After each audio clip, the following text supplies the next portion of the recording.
لیکن یہ مجبوری کی حالت میں ہے. اصل تو وہی وقت ہے نا، جیسے رات کے 2 بجے بہترین وقت ہوتا ہے تہجد کا، اس ٹائم آپ پڑھیں. 2 بجے پڑھیں، 2:30 پہ پڑھ لیں، 3 بجے پڑھ لیں، فجر سے پہلے پڑھ لیں. ماشاء اللہ ماشاء اللہ ماشاء اللہ. اللہ تبارک و تعالیٰ جس نے ارادہ کیا ہے قیام اللیل کا، ماشاء اللہ ماشاء اللہ، اللہ تبارک و تعالیٰ ان تمام کو اس پہ قائم رہنے کی توفیق عطا فرمائے، اور اللہ تبارک و تعالیٰ آپ سب کی یہ محبت جو ہے اس کو قبول و منظور فرمائے، اور اللہ تبارک و تعالیٰ ہم سب کو اپنے پسندیدہ بندوں میں شمار فرمائے، اور اللہ تبارک و تعالیٰ ہم سب کو اس وقت اپنے پاس بلائے، ہماری موت اس وقت آئے کہ جب اللہ ہم سے راضی ہو. آمین ثم آمین یا رب العالمین. ماشاء اللہ ماشاء اللہ. اور کوشش کیا کریں جب تہجد پڑھتے ہیں، تہجد کے بعد جو دعا کرنی ہے وہ سجدے میں جا کے کیا کریں، اور زیادہ عاجزی جو ہے اس کا پھر ہمیں احساس ہوتا ہے. ماشاء اللہ ماشاء اللہ. اللہ تبارک تعالیٰ سب کو اس کا اجر عظیم عطا فرمائے. اچھا جی، عباد الرحمن اللہ کے خاص بندوں کی پہلی صفت تھی عاجزی، زمین پر عاجزی سے چلتے ہیں. دوسری صفت کیا تھی؟ کہ جاہل لوگوں سے الجھتے نہیں ہیں، صبر سے کام لیتے ہیں. اور تیسری قیام اللیل، رات کے قیام کا خشوع و خضوع سے اہتمام کرتے ہیں. نمبر 4 اعتدال میانہ روی، وہ خرچ میں نہ فضول خرچی کرتے ہیں نہ کنجوسی کرتے ہیں. یہ بھی عباد الرحمن جو ہے ان کی ایک صفت ہے کہ فضول خرچی سے بھی ہمیں بچنا ہے. وہ چیز جو ہمیں چاہیے ہی نہیں تو بس اس کا ڈھیر لگا دیا. بہتر ہے کہ جو ہمیں چاہیے وہ ہم لیں، اور جو نہیں چاہیے وہ ہم نہ لیں. ہم کیا کرتے ہیں، ہم وہ چیزیں بھی لے لیتے ہیں جو ہمیں نہیں چاہیے.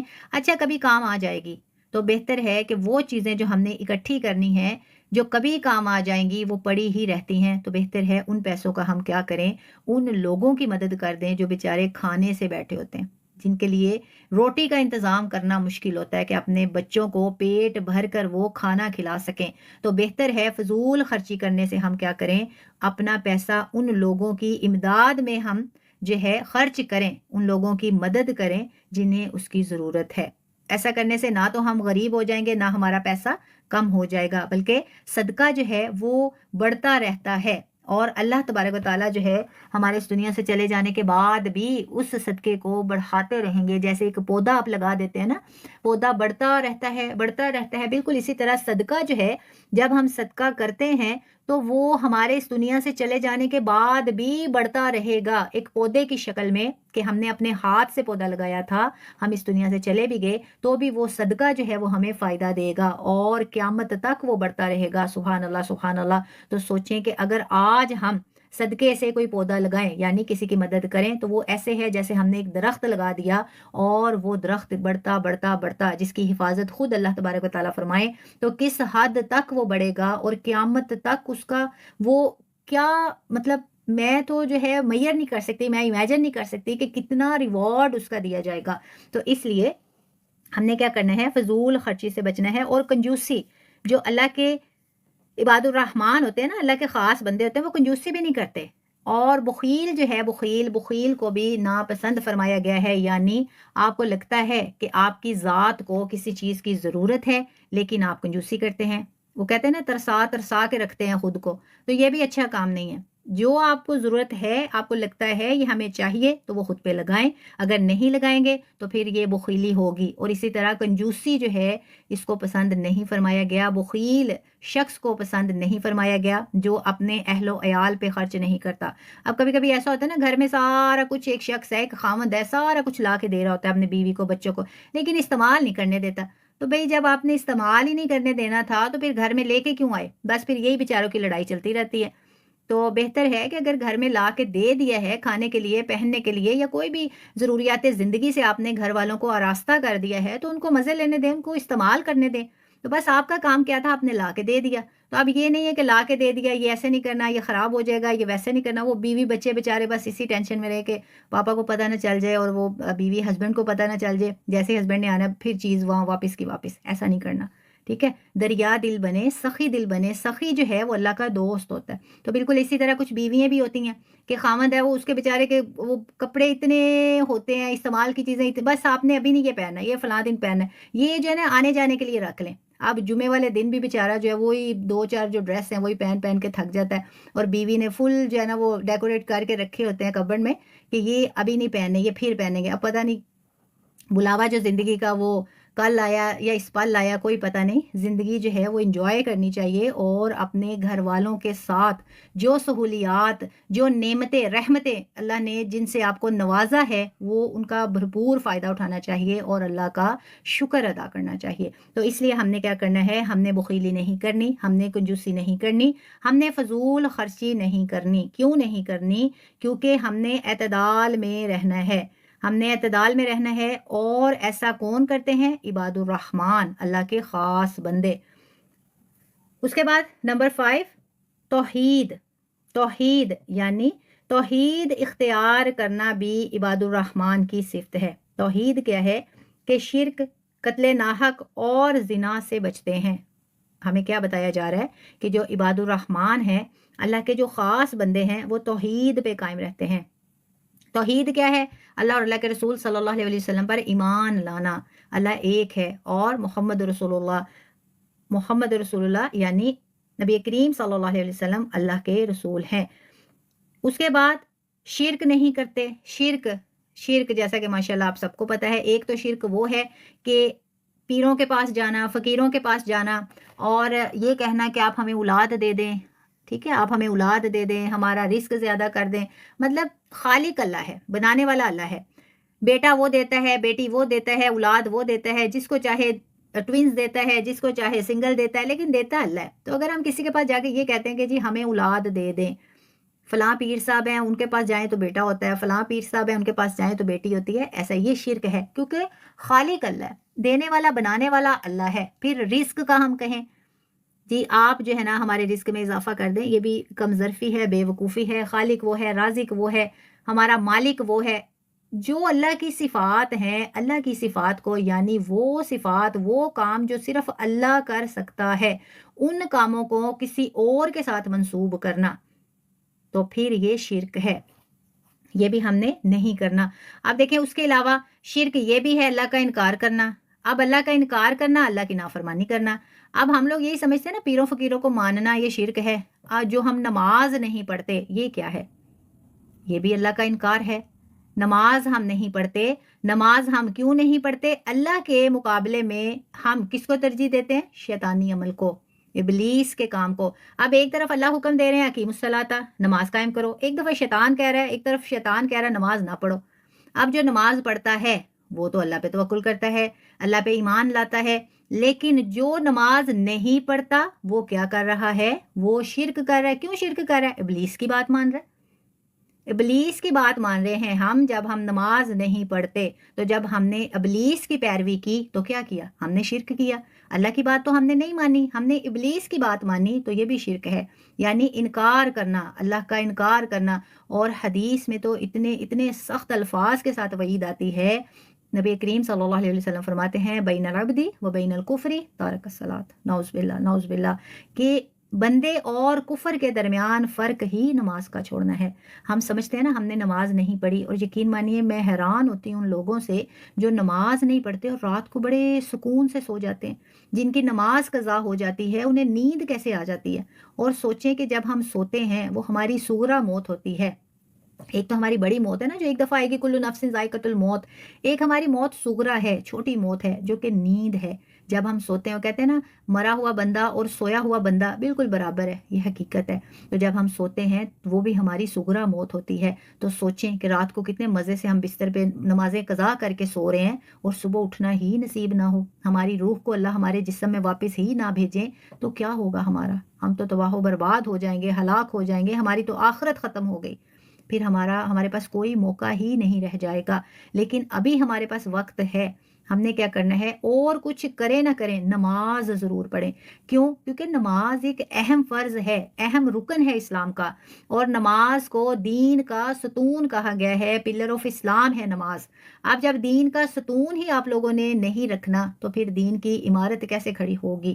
نماز پڑھیں، بے شک فرائض پڑھیں، اگر آپ سے سنتیں نہیں پڑھی جاتی، نفل نہیں پڑھے جاتے، صرف مختصر نماز پڑھیں، فجر کے 2 فرض پڑھ لیں، ظہر کے 4 فرض پڑھ لیں، عصر کے 4 فرض پڑھ لیں، مغرب کے 3 فرض پڑھ لیں، عشاء کے 4 فرض پڑھ لیں، اور 3 وتر پڑھ لیں، 2 سنت بھی پڑھ لیں، آپ کی مہربانی ہو جائے گی۔ تو یہ ہے کہ مختصر سی نماز، اتنا تو ہم کر سکتے ہیں نا۔ اب فجر کے 2 ہم اگر رکعت پڑھیں، میرے خیال سے 5 منٹ بھی نہیں لگتے۔ ظہر کے 4 فرض پڑھیں، زیادہ سے زیادہ 10 منٹ لگیں گے. اگر بھاگ دوڑ کے پڑھیں گے تو 7 لگا لیں، 8 منٹ لگا لیں. اس کے بعد عصر بالکل سیم. مغرب 3 فرض ہیں، 6-7 منٹ لگا لیں. عشاء کے 4 فرض ہیں، 2 سنت، 3 وطر کر لیں. ایک وطر بھی آپ صلی اللہ علیہ وسلم نے پڑھا، لیکن 3 وطر پڑھنا بہتر ہے، مستحب عمل ہے. تو 3 وطر ہے. کتنا ٹائم لگتا ہے؟ بالکل بھی ٹائم نہیں لگتا. نماز جس نے چھوڑ دی سمجھ لیں کہ وہ ناکامی کی طرف چلا گیا، اس نے جہنم میں ٹھکانہ تیار کر لیا، کیونکہ نماز ہی کامیابی ہے. ہم کہتے ہیں نا، اب دیکھیں پہلی قوموں پہ اللہ کا عذاب نازل ہوا، اب ہم کہتے ہیں ہم پہ تو اللہ کا عذاب نازل ہی نہیں ہوتا. اب ہر گھر میں، ایک گھر میں آپ دیکھیں تو 10-10 بیمار ہیں. چھوٹے چھوٹے بچے جو ہے نا وہ بھی 1-2 ہفتہ ٹھیک رہتے ہیں، اس کے بعد پھر بیچارے دوائیوں پہ چل رہے ہیں. کوئی انہیں سیرپ دے رہا ہے، کوئی انہیں دوائیاں دے رہا ہے. بزرگ ہیں وہ دوائیوں پہ چل رہے ہیں. بڑے ہیں وہ کوئی اسٹمک کی دوائی کھا رہا ہے، کوئی دل کی کھا رہا ہے، کسی کو بی پی کا پرابلم ہے، کسی کو ڈائبٹیز ہے، کسی کو پتہ نہیں کون کون سے بیماریاں ہیں. یہ عذاب ہے. ہم کہتے ہیں نا کہ ہمیں جو ہے، ہم پہ کون سا عذاب نازل ہوتا ہے؟ ہمارے دل کو سکون نہیں ہے، ہم رات کو نہیں سکون سے سو رہے، دن ٹائم بھی بس کیا نمازیں قضا کر رہے ہیں. یہ عذاب ہے نا. پھر طرح طرح کی بیماریاں ہیں، ہر وقت یہ خوف رہتا ہے یہ نہ ہو جائے، وہ نہ ہو جائے، رزق میں کمی ہے، اولاد نافرمان ہے. تو یہ سب یہ عذاب الہی ہی تو ہیں، یہ ہماری ناکامی ہی تو ہے. اور ہم نے کیا دیکھنا ہے؟ اگر ہم پھر بھی نہیں سمجھتے، پھر بھی ہم عبرت حاصل نہیں کرتے، تو اب پھر کیا ہونا ہے؟ پھر ایک ہی دفعہ قیامت ہی آنی ہے. اور ہماری موت جو برحق ہے جب آ جائے گی، تو ہمارا یہ جن کاموں کے لیے ہم نماز قضا کرتے ہیں نا، کہ ہماری جاب نہ رہ جائے، ہمارا یہ آفس کا کام نہ رہ جائے، ہمارے گھر کی کوکنگ کلیننگ نہ رہ جائے، ہماری شاپنگ نہ رہ جائے، ہماری آؤٹنگ نہ رہ جائے. آپ یہ سوچیں کہ یہ دنیا کے جتنے بھی کام ہیں، جن کاموں کی وجہ سے ہم اپنی نماز قضا کرتے ہیں، ہم اللہ کا 5 وقت حکم جو ہے اس کی نافرمانی کرتے ہیں، تو پھر یہ دنیا کے کام تو جب ہم نے مر جانا ہے نا، ہم سے بہتر لوگ بیٹھے ہوں گے ان کو چلانے کے لیے، اور بڑے انتظار میں ہوں گے یہ جائیں اور ہم ان کی جگہ پہ آئیں. جن خیالوں میں ہم رہتے ہیں کہ یہ ہمارا، اگر ہم نے یہ کام نہ کیا تو یہ ہو جائے گا، یہ کام نہ کیا تو یہ ہو جائے گا. ایک پل کے لیے سوچیں، اگر ہم اس دنیا سے چلے جائیں تو کیا ہوگا؟ ہمارے یہ کام جن کی ہمیں فکر رہتی ہے نا، یہ ویسے ہی ہوتے رہیں گے.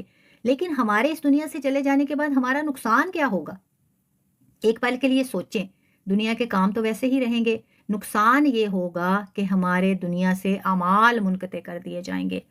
ابھی جو ہم اللہ کی عبادت کر سکتے ہیں، اپنی آخرت کا سامان اکٹھا کر سکتے ہیں، قبر میں جو اندھیرا ہے اس کی روشنی کا جو ذریعہ بنا سکتے ہیں، وہ ابھی ہم بنا سکتے ہیں، اپنی زندگی میں اس دنیا میں بنا سکتے ہیں. لیکن جب ہم مر جائیں گے تو دنیا کے کام جن کی وجہ سے ہم نمازیں قضا کرتے ہیں، وہ کام تو ویسے ہی چلتے رہیں گے، لیکن ہمارے جو اعمال منقطع ہو گئے وہ ہماری طرف سے اور کوئی نہیں کر پائے گا، وہ ہم نے ہی کرنے ہیں. تو سوچیں کامیابی کس میں ہے، دنیا کے کاموں میں یا نماز کی ادائیگی میں؟ تو اس لیے میں یہ نہیں کہتی کہ بس ابھی اللہ اللہ کریں، تسبیح پکڑیں، جائے نماز پکڑیں، آئے بیٹھیں عبادت کرتے ہیں. دنیا بھی اپنی بہتر کریں، اپنی آخرت بھی بہتر کریں. جیسے دنیا میں ہمیں رہنے کے لیے ضروریات زندگی چاہیے، ہر سہولت سے ہمیں میسر ہونا ہے، ہر سہولت ہمیں میسر ہونی چاہیے. بالکل اسی طرح آخرت کا جو گھر ہے، ہماری جو اگلی منزل ہے، اس گھر کے لیے بھی کوئی تیاری کرنی ہے. اور اس کی تیاری کیا ہے؟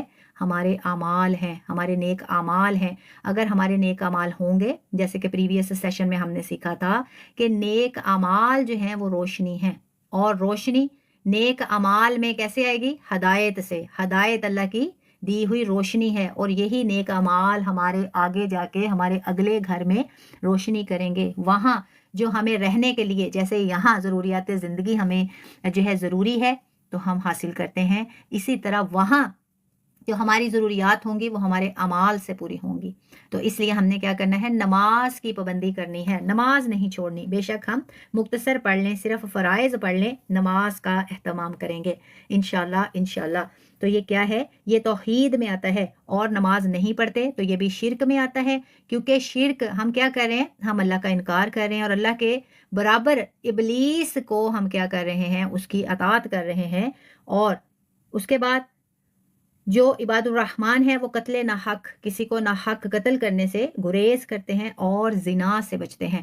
اب دیکھیں زنا جو ہے یہ کیسا کبیرہ گناہ ہے کہ ماشاءاللہ آپ میں سے بہت سے جو ہے بہن بھائیوں کو یہ پتا ہوگا کہ زنا، شادی شدہ مرد اگر زنا کر لے شادی شدہ مرد اگر زنا کر لے تو اس کی سزا ہے کہ اس کو پتھر مار مار کر سنگسار کر دیا جائے، مار دیا جائے، جان سے ختم کر دیا جائے، نعوذ باللہ من ذالک۔ اور جو ان میرڈ ہے، جو کنوارا ہے یا کنواری ہے، وہ زنا کرتے ہیں تو پھر ان کو 100 کوڑے مارنے کا حکم ہے۔ اب دیکھیں ہم یہ سمجھتے ہیں نا کہ وہ تو پہلے زمانوں میں تھا، اب ایسا کون کرے گا؟ اللہ تو دیکھتا ہے نا، جب کوئی زنا کرتا ہے، بے شک کوئی شادی شدہ ہے، کوئی کنوارا ہے، جب وہ زنا کرتے ہیں وہاں اللہ تو دیکھ رہا ہوتا ہے، تو پھر ہمارا یہ محاسبہ ہوگا۔ اور جب ہم گناہ کبیرہ کا ارتکاب کرتے ہیں، کبیرہ گناہ کرتے ہیں، اب دیکھیں قرآن میں ہمیں ان کاموں سے منع کیا جا رہا ہے، جب ہم پھر یہ کام کرتے ہیں تو پھر ہم اللہ کی توحید کا سراسر انکار کر رہے ہوتے ہیں، ہم کفر کر رہے ہوتے ہیں، نافرمانی کر رہے ہوتے ہیں۔ اب شادی شدہ کو جو سنگسار کرنے کا حکم ہے اور جو غیر شادی شدہ ہے اس کو 100 کوڑے مارنے کا حکم ہے۔ اب شادی شدہ کو زیادہ سزا کیوں دی گئی؟ شادی شدہ کو زیادہ سزا اس لیے دی گئی، جب ایک خامد ہے، اس کی بیوی گھر میں ہے، تو وہ پھر جا کے غیر عورت سے زنا کیوں کرے؟ اسی طرح اگر خامد ہے تو اس کی بیوی غیر مرد سے جا کے زنا کیوں کرے؟ اب بہت سے ایسے لوگ ہیں جو شوق میں ایسے کام کرتے ہیں، بہت سے ایسے لوگ ہیں جو یہ کہیں گے کہ ہم تو مجبوری میں کرتے ہیں۔ شوق سے جو کرتے ہیں تو ان کے دل میں خوف خدا نہیں، وہ اللہ کے احکامات کو جب جھٹلاتے ہیں تو ان کا دل سیاہ ہو جاتا ہے۔ جب ہمارا دل سیاہ ہو جاتا ہے تو پھر ہمیں یہ احساس ہی نہیں رہتا کہ ہم یہ گناہ کر رہے ہیں، یہ ہمارے حق میں اچھا ہے یا برا ہے، پھر ہمیں وہ فیشن لگتا ہے، پھر ہمیں وہ گناہ نہیں لگتا۔ اسی طرح جو مجبوری میں کرتے ہیں، مجبوری کس بات کی؟ جب ہمارا خالق وہ ہے جس نے ہمیں پیدا کیا، ہماری موت اس کے قبضہ قدرت میں ہے، ہمیں اللہ کے علاوہ کوئی موت نہیں دے سکتا، پھر ہمارا رازق وہ ہے، رزق اللہ نے دینا ہے، تو پھر ہمیں کس چیز کا خوف؟ ہم کس مجبوری کی وجہ سے ہم اللہ کے ان احکامات کو جھٹلاتے ہیں؟ تو ہم نے کیا کرنا ہے؟ ایسے کاموں سے بچنا ہے اور اللہ سے سچے دل سے توبہ کرنی ہے کہ اللہ تعالیٰ ہمیں کبھی بھی ایسے کاموں میں مبتلا نہ کرے۔ اور جب ہم اللہ سے ہدایت مانگتے ہیں تو ہی اللہ ہمیں ہدایت جو ہے وہ عطا فرماتے ہیں۔ اب پہلے تو یہ تھا نا کہ کوڑے مارنے ہیں یا سنگسار کرنا ہے۔ اگر آج کے دور میں کوئی ایسا شخص جس سے زنا ہو جائے، اب وہ کیا کرے؟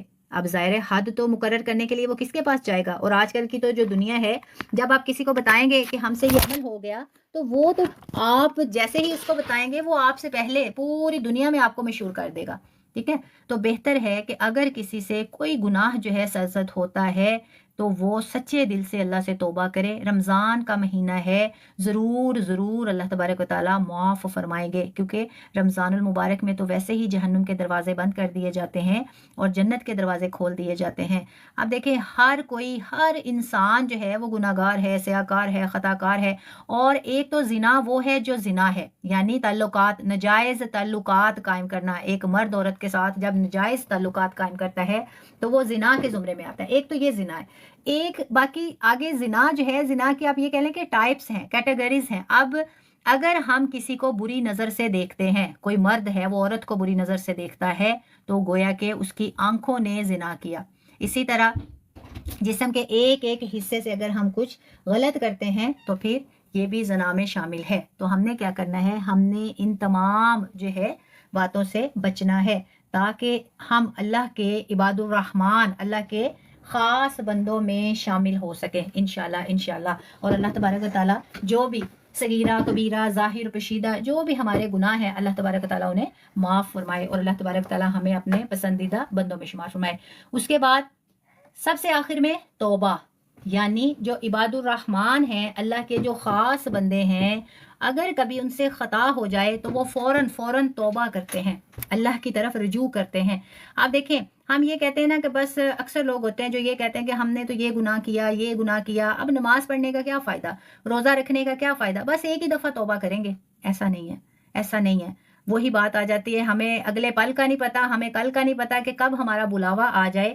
جب بھی کچھ ایسا ہو جاتا ہے، جیسے کہ پریویس سیشن میں ہم نے سیکھا تھا کہ گناہ کیا ہے؟ گناہ وہ ہے کہ جب آپ کے دل میں یہ کھٹکے کہ یہ کام اس کی کسی کو خبر نہ پہنچ جائے، وہ گناہ ہے۔ اکثر ہوتا ہے نا، ہمیں پتہ نہیں چلتا یہ گناہ ہے، یہ کرنا چاہیے یا یہ نہیں کرنا چاہیے۔ تو اس کا بہترین طریقہ یہ ہے کہ جب ہم کوئی کام کرنے لگیں اور ہمارے دل میں یہ کھٹک جائے کہ یہ کام کسی کو پتہ نہ چل جائے، تو سمجھ لیں کہ وہ گناہ ہے، اس سے ہم نے بچنا ہے۔ تو اللہ کے جو عباد الرحمن ہیں، اللہ کے خاص بندے ہیں، تو وہ کیا کرتے ہیں، ان کی ایک خوبی یہ بھی ہے کہ وہ توبہ کرتے ہیں، یعنی ان سے کوئی بھی خطا ہو جاتی ہے تو وہ فوراً اللہ سے توبہ کرتے ہیں۔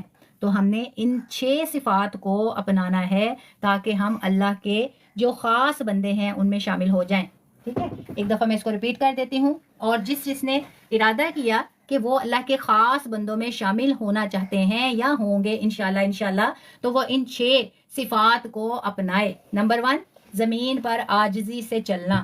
نمبر 2، صبر سے کام لینا اور کسی کے ساتھ الجھنا نہیں ہے، درگزر کرنا۔ نمبر 3، قیام اللیل کا اہتمام کرنا۔ نمبر 4، اعتدال، یعنی خرچ میں فضول خرچی نہیں کرنی، کنجوسی نہیں کرنی، بخیلی نہیں کرنی۔ نمبر 5، توحید، شرک نہیں کرنا، قتل ناحق یا زنا سے بچنا ہے۔ نمبر 6، توبہ، کبھی بھی کوئی خطا ہو جائے تو فوراً ہمیں کیا کرنا ہے، اللہ سے رجوع کرنا ہے۔ اب مجھے بتائیں کہ کون کون یہ صفات اپنائے گا، یس اور نو میں آنسر کریں۔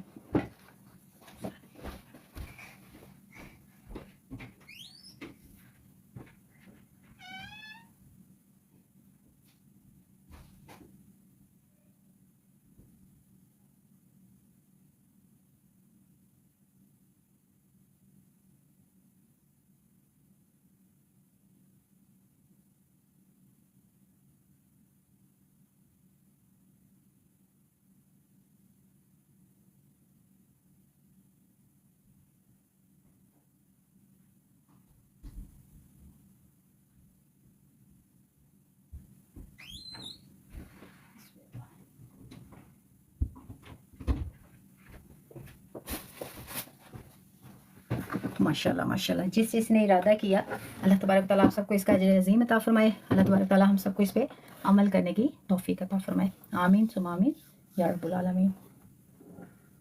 اس کے بعد اس پارہ میں سورۃ الشعراء، اس میں انبیاء کی جدوجہد کے بارے میں ذکر کیا گیا، اور اس میں مختلف جو انبیاء اکرام ہیں ان کے واقعات بیان کیے گئے ہیں، اور ماشاءاللہ اس میں سے بہت سے جو انبیاء ہیں ان کے قصے ہم پہلے پریویس سیشنز میں سیکھ چکے ہیں۔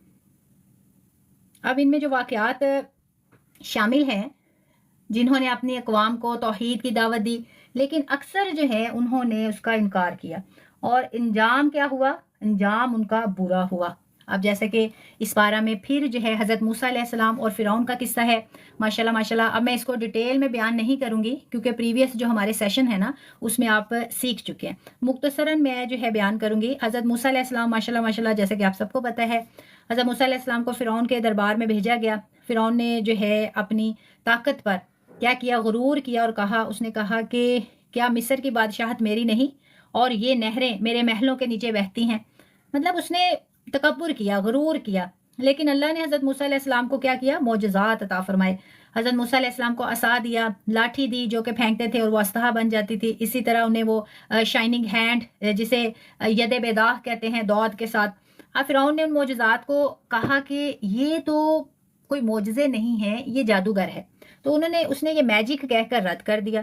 لیکن جب دریا میں غرق ہوا، جیسے کہ پریویس سیشن میں ہم نے اس کی پوری وضاحت اس واقعے کی ہم نے سیکھی تھی، جانی تھی، تو جب فرعون دریا میں غرق ہونے لگا، جب حضرت عیسیٰ علیہ السلام کے پاس جو لاٹھی تھی انہوں نے جب دریا میں ماری، دریا 2 حصوں میں ہو گیا۔ حضرت موسیٰ علیہ السلام اپنے جو ہے لشکر کے ساتھ گزر گئے۔ جب حضرت موسیٰ علیہ السلام گزر گئے تو فرعون جو اس کے ساتھی تھے، تو فرعون نے کہا راستہ بنا ہوا ہے، ہم بھی گزر جاتے ہیں۔ جیسے ہی فرعون اس میں داخل ہوا، دریا آپس میں مل گیا۔ تو پھر اس کو لگا، اس کو کہا، اس نے پھر یہ سوچا کہ واقعی یہ جو ہے کوئی معجزہ تھا۔ پھر فرعون نے توبہ کرنی چاہی، لیکن تب اس کا اللہ نے وقت جو ہے وہ ختم کر دیا۔ پھر اللہ تبارک و تعالیٰ نے فرمایا کہ اب توبہ کا وقت نہیں ہے، تو پھر فرعون جو ہے اس کو غرق کر دیا گیا، اور دریا میں جب وہ غرق ہوا تو ایمان لانے لگا، مگر کیا ہوا، دیر ہو چکی تھی۔ اب دیکھیں یہ اتنا جو ہے اہم ایک واقعہ ہے، ابھی بھی فرعون دنیا میں عبرت کا نشان ہے۔ اب ہم یہ جو سمجھتے ہیں نا کہ ابھی ہماری بڑی زندگی پڑی ہے، ہم توبہ کر لیں گے، جب بوڑھے ہو جائیں گے تب کریں گے، ایسا ویسا پتہ نہیں کیا کیا سوچتے ہیں۔ تو دیکھیں فرعون جو خود کو خدا کہتا تھا، اس کو بھی اللہ کا جو ہے سامنا نظر آ گیا اس وقت جب وہ مرنے لگا، غرق ہونے لگا، موت کے قریب تھا، تو اس نے بھی توبہ کرنے کی خواہش کی، لیکن تب اس کا وقت جو ہے وہ ختم کر دیا گیا۔ تو ہم یہ سمجھتے ہیں کہ ہم بھی توبہ کر لیں گے تو ہمیں نہیں پتا کہ ہمارا بلاوا کب آ جانا ہے. تو توبہ کے لیے کبھی بھی جو ہے ہم نے انتظار نہیں کرنا. بالکل ماشاءاللہ ابھی بھی وہ عبرت کا نشان ہے. بالکل ماشاءاللہ فرعون تو اس کو دیکھ کے ہی ہم کوئی نصیحت حاصل کر لیں اور ہم عبرت حاصل کر لیں اور ہم سچے دل سے اللہ سے توبہ کر لیں. اسی طرح حضرت ابراہیم علیہ السلام کا واقعہ بھی اس میں ہمیں ملتا ہے. حضرت ابراہیم علیہ السلام نے جب اپنی قوم کو شرک سے روکا اور دلائل دیے کہ جو ہے حضرت ابراہیم علیہ السلام نے فرمایا کہ یہ سب بت میرے دشمن ہیں سوائے رب العالمین کے، تو انہوں نے بتوں کو توڑ کر لا الہ الا اللہ کی دعوت دی. لیکن قوم نے انہیں کیا کیا، اس کے بدلے آگ میں ڈال دیا. اتنی زیادہ لکڑیاں اکٹھی کی گئیں. پھر حضرت ابراہیم علیہ السلام کو اس آگ میں ان لکڑیوں میں رکھ کے ساری لکڑیوں کو آگ لگا دی گئی. لیکن حضرت ابراہیم علیہ السلام نے کیا کیا، اللہ پہ توکل کیا، اللہ پہ بھروسہ رکھا. آپ دیکھیں ہمیں اگر کوئی آگ میں ڈالنے لگے نا تو ہماری چیخیں نہیں رکیں گی، بس ہم تو مر گئے، ہمیں چھوڑ دو، بندوں کے سامنے جھکنا شروع کر دیں گے. لیکن دیکھیں وہ پیغمبر تھے اور انہوں نے اف تک نہیں کی، چپ کر کے کھڑے رہے. ان پہ لکڑیاں جوڑی، انہوں نے اتنی پتہ نہیں کتنی لکڑیاں جوڑ دی کہ آگ لگائیں گے اور یہ ختم ہو جائے گا. لیکن جب حضرت ابراہیم علیہ السلام کو ان لکڑیوں کی آگ میں جلایا گیا تو اللہ تبارک و تعالیٰ نے اس آگ کو حکم دیا کونی بردم و سلامن علی ابراہیم. سبحان اللہ سبحان اللہ. اللہ تبارک تعالیٰ نے فرمایا کہ اے آگ حضرت ابراہیم علیہ السلام پر ٹھنڈی اور سلامتی والی ہو جا. سبحان اللہ سبحان اللہ. تو آگ جیسے ہی لکڑیاں ساری جل گئی، آگ ختم ہو گئی، تو حضرت ابراہیم علیہ السلام بالکل صحیح سلامت اس سے نکل کے باہر آئے. تو بہت سے لوگوں نے یہ دیکھ کر ایمان لے آئے. تو اس سے ہمیں کیا سیکھنے کو ملتا ہے کہ اللہ پہ اگر ہم مکمل بھروسہ رکھیں گے، ہمارا یقین کامل ہوگا تو بڑی سے بڑی مصیبت، بیماری، پریشانی، دکھ، آزمائش کچھ بھی نہیں ہے. لیکن یقین کامل ہونا چاہیے. ہم کیا کرتے ہیں، اگر کچھ جو ہے وظیفہ شروع کر لیتے ہیں، دعا شروع کر لیتے ہیں، بس 10-15 دن آرام نہیں آتا، یہ تو عمل نہ مطلب نہیں، اثر نہیں کر رہا. کوئی اور شروع کر دیا، پھر دوسرا تیسرا کرتے کرتے دعاؤں سے کچھ نہیں ہونا، اب دوائی کی ضرورت ہے. ٹھیک ہے، ایسا نہیں ہے. دوائی بھی کھائیں، دعا بھی کریں، تو اللہ سے مدد مانگیں، اللہ پہ بھروسہ رکھیں، تو پھر ہمارے کام جو ہیں وہ ضرور ضرور پورے ہوتے ہیں.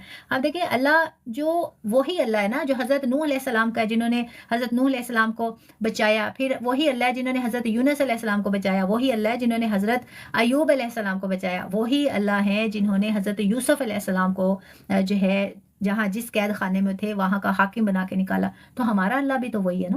تو پھر ہمیں کیا فرق ہے کہ ہمارا یقین کامل نہیں ہے. تو اگر ہم ان انبیاء کے واقعات کو دیکھیں تو ان سے سیکھیں اور اپنا یقین کامل رکھیں تو ضرور ضرور ہمارے کام بھی آسان ہوں گے. لیکن ہمیں کیا کرنا ہے، ایمان کامل اور اللہ پہ بھروسہ رکھنا ہے. اس کے بعد حضرت نوح علیہ السلام کا قصہ جو کہ پریویس سیشن میں ہم سیکھ چکے ہیں. حضرت نوح علیہ السلام نے 950 سال تک اپنی قوم کو تبلیغ کی، مگر وہ باز نہیں آئے. تو پھر آخر کار اللہ نے طوفان بھیجا، اور جیسا کہ حضرت نوح علیہ السلام نے کشتی تیار کی، اس میں روانہ ہو گئے، اور حضرت نوح علیہ السلام اور ان کے ساتھی بچ گئے، باقی تمام جو تھے وہ اس طوفان میں غرق ہو گئے. اسی طرح حضرت لوط علیہ السلام کا جو ہے قصہ اس میں بیان کیا گیا ہے. حضرت لوط علیہ السلام، ان کی قوم پہ بھی عذاب آیا.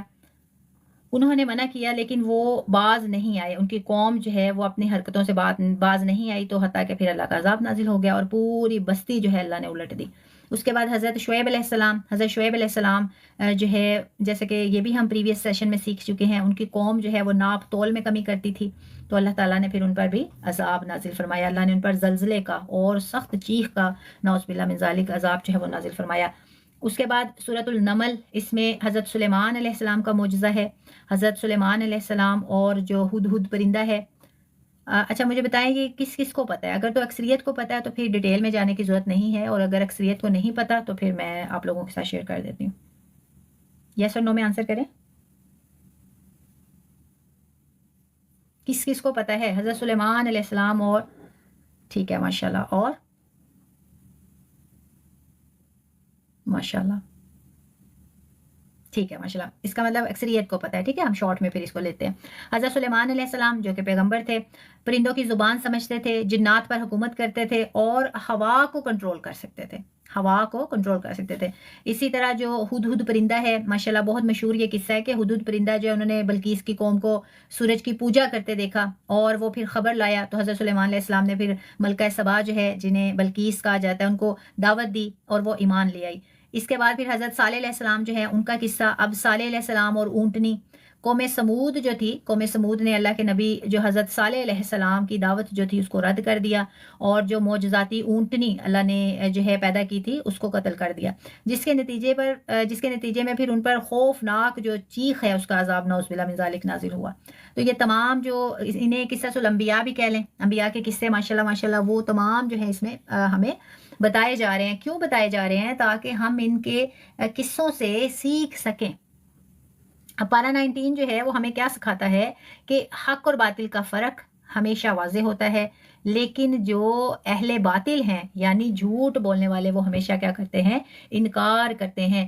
حق کی ہمیشہ جیت ہوتی ہے، باطل جھوٹ جو ہے وہ ہمیشہ ناکام ہوتا ہے۔ تو ہم نے کیا کرنا ہے؟ ہم نے حق کو اختیار کرنا ہے۔ اس کے بعد ہم نے انبیاء کی دعوت کو ہم نے سیکھا کہ انبیاء دیکھیں جتنے بھی ہم نے قصص الانبیاء ہم نے سیکھے، انبیاء کی دعوت ہمیشہ کیا تھی؟ ایک تھی۔ وہ کیا تھی؟ لا الہ الا اللہ۔ تو ہمیں بھی اس دعوت کو کیا کرنا ہے؟ قبول کرنا ہے۔ صرف قبول نہیں کرنا، جب ہم کہتے ہیں لا الہ الا اللہ یعنی اللہ کے علاوہ کوئی معبود نہیں، تو پھر ہمارا یہ حق ہے، ہم پہ فرض ہے کہ ہم نے یہ جو توحید کا اقرار کیا اس پہ عمل کریں، اور عمل صرف زبانی کلامی نہیں، ہمیں باعمل ہونا چاہیے۔ انشاءاللہ ہم ہوں گے۔ اس کے بعد اللہ کے نیک بندے، ان کی ہم نے عباد الرحمن کی صفات ہم نے سیکھی کہ کیا کرتے ہیں؟ عاجزی سے کام لیتے ہیں، نماز کا اہتمام کرتے ہیں، صبر سے کام لیتے ہیں اور توحید والے ہوتے ہیں۔ اس کے بعد بددیانتی، شرک، ظلم اور فحاشی کا انجام کیا ہوتا ہے؟ ہمیشہ ہلاکت ہوتا ہے۔ اب یہ تمام جو احکامات تھے، آیات تھی، موضوعات تھے، قصص الانبیاء ہیں، تو ان میں ایک ہی بات جو ہے ہمیں سب سے جو کہہ لیں کہ اہم بات ہے وہ کیا ہے؟ کہ اگر ہم اللہ اور اس کے رسول صلی اللہ علیہ وآلہ وسلم کی پیروی کرتے ہیں تو ہماری دنیا بھی بہتر، ہماری آخرت بھی بہتر، ہمارا دنیا میں بھی ہماری کامیابی اور آخرت میں بھی ہم کامیاب ہوں گے انشاءاللہ۔ اور وہ کیا ہے؟ قرآن اور حدیث، یعنی قرآن کے احکام اور حدیث میں آپ صلی اللہ علیہ وسلم کے فرمان، اگر ہم ان کے مطابق اپنی زندگی گزارتے ہیں تو پھر ہم دنیا میں بھی کامیاب اور آخرت میں بھی انشاءاللہ۔ الحمدللہ ثم الحمدللہ ہمارا سیشن نمبر 19 جو ہے وہ کمپلیٹ ہوا، اور کوشش کیجئے گا جتنے بھی احکامات، موضوعات، آیات جو ہیں آپ نے سیکھی سمجھی ان کو اپنی زندگی میں عمل میں لے کے آئیں، تو پھر ہی ہمیں فائدہ ہوگا۔ وہ جو ڈیورنگ دا سیشن آئے جنہوں نے سلام کیا، وعلیکم السلام ورحمۃ اللہ وبرکاتہ، اور جنہوں نے کالز کی ان کی کال میں نے نہیں لی، کیونکہ اگر کال لیں گے تو پھر وہی روزمرہ کی طرح کیا ہوگا، آپ سے ایکسکیوز کرتی ہوں کہ پھر ہم صحیح مقصد سے ہٹ جائیں گے انشاءاللہ۔ تو باقی میں بھی ادھر ہوں، آپ ہی ادھر ہیں، تو وہ کوئی بات نہیں، باتوں کے لیے اور کوئی سیشن جو ہے ارینج کر لیں گے۔ ابھی جو ہمارا مین مقصد ہے وہ ہے دورہ قرآن کے دورہ کو ہم نے مکمل کرنا ہے، 30 پارے ہم نے مکمل کرنے ہیں انشاءاللہ۔ اور میں نے حتی الامکان کوشش کی ہے آسان الفاظ میں اور لائف ایگزامپلس کے ساتھ، تاکہ آپ کو اچھے سے سمجھ میں آ جائے، بس یہ نہ لگے کہ میں پڑھتی جاؤں آپ سنتے جائیں۔ تو اگر آپ توجہ سے بیٹھتے ہیں تو بہت کچھ آپ سیکھتے ہیں۔ اور جو آج نیو ہیں یا جو دیر سے آئے ہیں سیشن میں، کوشش کریں سیشن نمبر 1 سے ایکسیس کریں۔ آئی تھنک آپ لوگوں کا سیشن نمبر 16 یا آئی تھنک 16 تک اپلوڈ کروا دیا گیا یوٹیوب پہ، اور جیسے ہی نیکسٹ سیشن آئیں گے انشاءاللہ یہ بھی اپلوڈ کروا دیے جائیں گے۔ اور وہ اسٹوڈنٹس جو نوٹس بنا رہے ہیں کوشش کریں اپنے ہر پارے کے نوٹس بنائیں، تاکہ آپ کے پاس خود سے دورہ قرآن کا ایک خلاصہ ہو۔ جیسے ہم قرآن کریم پڑھتے ہیں، اب عربی تو ہم پڑھتے ہیں، ہمیں اجر و ثواب مل جاتا ہے، لیکن جب ہم معنی مفہوم کو سمجھتے ہیں، آپ کو یہ پتا ہوگا پہلے پارہ میں کیا احکامات ہیں، دوسرے میں، تیسرے میں، اسی طرح انشاءاللہ جب 30 پارے ہمارے کمپلیٹ ہو جائیں گے تو اس کے بعد پھر آپ خود بھی جب بھی آپ کے پاس ٹائم ہوگا اپنے نوٹس نکالیں، اس کو پڑھیں، اس میں سے سیکھیں۔ اور سب سے بہترین فائدہ کیا ہے کہ آپ اپنے بچوں میں یہ چیزیں ڈیولپ کر سکتے ہیں، آپ کو کسی کی ضرورت نہیں ہے، تو یہ بہترین عمل ہے اگر آپ کرتے ہیں۔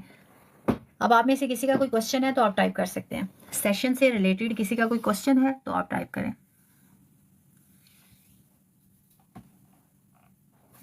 اگر کوئی کوشچن نہیں ہے تو پھر نو ٹائپ کر دیں، تاکہ جو ہے پھر میں آپ سے اجازت چاہوں گی۔ آمین ثم آمین یا رب العالمین۔ اللہ تبارک تعالیٰ آپ سب کو بھی اس کا اجر عظیم عطا فرمائے۔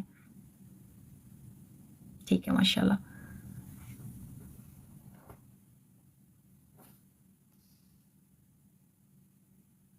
جی بالکل، جو سورۃ الفاتحہ ہے نا، بسم اللہ سے شروع کریں، کیونکہ سورۃ الفاتحہ یا کوئی بھی جو سورت ہے سوائے ایک سورت کے اس کے شروع میں بسم اللہ نہیں پڑھتے، تو ہمیں یہ پڑھنی چاہیے، بلکہ اس سے پہلے تعوذ بھی پڑھا کریں۔ تو بسم اللہ پڑھنا جو ہے وہ ضروری ہے، اور اس میں اختلاف ہے، علماء کا اختلاف ہے، وہ یہ اختلاف ہے، کوئی کہتے ہیں کہ جو بسم اللہ الرحمن الرحیم ہے یہ سورۃ الفاتحہ جو ہے اس کا حصہ ہے، کچھ علماء کہتے ہیں کہ یہ سورۃ الفاتحہ کا حصہ نہیں ہے، لیکن بہتر یہ ہے کہ ہم اس کو جو ہے بسم اللہ کے ساتھ پڑھیں۔ باقی آپ ہمارے جو تفسیر کے سیشن ہے نا اس میں یہ بڑا تفصیل کے ساتھ، وضاحت کے ساتھ اس کا جو ہے بتایا گیا ہے، اس کی جو تفسیر ہے سورۃ الفاتحہ کی، تو وہ میں گروپ میں شیئر کروا دوں گی، وہ دیکھ لیجئے گا۔ ٹھیک ہے، ماشاءاللہ، بالکل، تو آپ وہ دیکھیں گی نا، مزید آپ کے جو کنسیپٹ ہیں وہ کلیئر ہو جائیں گے انشاءاللہ۔ ٹھیک ہے، ماشاءاللہ، تو اللہ تبارک تعالیٰ آپ سب کو اپنے حفظ و ایمان میں رکھے، اللہ تبارک تعالیٰ آپ سب کو صحت تندرستی والی زندگی دے، اللہ تبارک تعالیٰ آپ سب کے علم و عمل میں اضافہ فرمائے۔ باقی جو حفظ کے اسٹوڈنٹ ہیں اور تفسیر کے اسٹوڈنٹ ہیں جو میں نے ڈیوٹی لگائی ہے نا، تو وہ پھر آپ نے ڈن کر کے تو مجھے پھر آپ نے واٹس ایپ پہ جو ہے نا ٹیکسٹ کر دینا ہے۔ ٹھیک ہے، ماشاءاللہ، مجھے بھی اپنی دعاؤں میں یاد رکھیے گا۔ جزاکم اللہ خیر، السلام علیکم ورحمۃ اللہ وبرکاتہ۔